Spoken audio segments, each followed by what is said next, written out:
The 2023 NFL Draft is only a couple months away, and yes, we're going to bring you the latest and greatest draft content, including the top prospects of each respective position in all of the, positions in this draft. And I'm really excited about it because I would argue that this is a very strong quarterback draft class, and I'm very excited to get things started out with this draft class, and specifically the quarterbacks, because I do think if we're being honest, you can have as many as 5, maybe 6 that are all taken, in the first round. It could be very, very interesting. So as we run through the top 10 here, yes, I think the guy to beat right now is Bryce Young or CJ Stroud. Take your pick. Really, these two guys really are the top 2 guys in the class. And yes, as we go through the rest of this process, whether it be the combine or their pro days or whatever it is, we're going to see these guys really duke it out and see how this whole thing goes. So yes, Alabama, Bryce Young coming up at Alabama, 3,328 passing yards in 2022/2023, 32 touchdowns, 5 interceptions. He's the leader. You just gotta,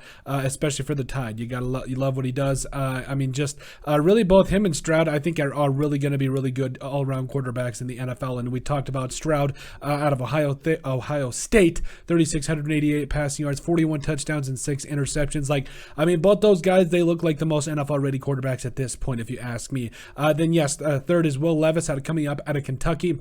Over 2,400 passing yards, 19 touchdowns, and 10 interceptions. Again, these are when we saw called the top 10, I think that you could really take out of the top 2, you could really have some of these guys that are interchangeable and really find a way to, really debate. So, if we have to be honest about this one, I really like Jaren Hall. I would probably say he is right up there with some of these guys. Do you want to argue about level of competition? Yes, but I really like what I've seen out of Hall. I think he could be really battling in the top 5 here, but and I know I kind of jumped around on the list, but just bear with me. I know there's Anthony Richardson, who, yes, was over 600 rushing yards this year. He just looks like the part of potentially the next Michael Vick. I do think he could be a very special player in the NFL. Had over 2,500 passing yards for the Gators, including 17 touchdowns and against only 9 interceptions. Tanner McKee coming up out of Stanford. The thing about Tanner McKee, he didn't have a lot of help, but whether it be the offensive line or the quarterback position, or offensive line or wide receiver position, there at Stanford. But I do think he could be something special in the NFL. He's got great arm strength.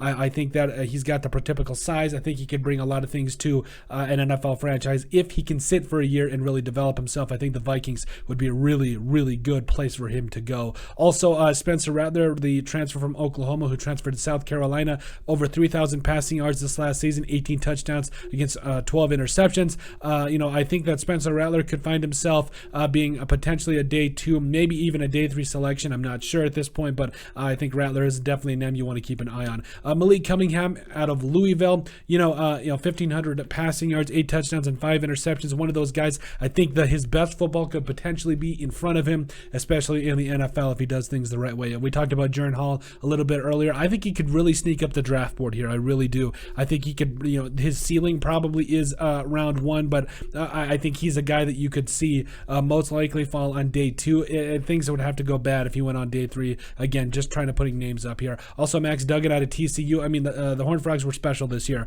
Duggan finished with over or nearly 3,700 passing yards, 32 touchdowns, 8 interceptions. Also, Hendon Hooker really rounding out this list, over 3,100 passing yards, 27 touchdown passes against only 2 interceptions. So that kind of rounds out the list here. Again, I really think this list is going to change throughout the draft process. I really feel like, from 1 to 10, this is a really strong draft class for the quarterback position. Honestly, all 10 of these guys, I think should be selected, every single one of them, because I think you've got guys that, guys like Anthony Richardson that have a lot of talent and talent for days. I think you've got guys like Bryce Young and CJ Stroud who are the clear leaders, and then you got guys like Tanner McKee and Jaren Hall who I think can really develop into something special, especially in the NFL. So for right now, those are our top 10 2023 NFL draft quarterback prospects. Make sure you guys like and subscribe down below. Leave a like and a comment. It helps people find the show. We greatly appreciate all the support that we've gotten and continue to get. You guys are all truthfully awesome. We love every single one of you. Down in the description below, you'll find all of our social media platforms. So give us a like and a follow there. Also remember to give us a listen and sub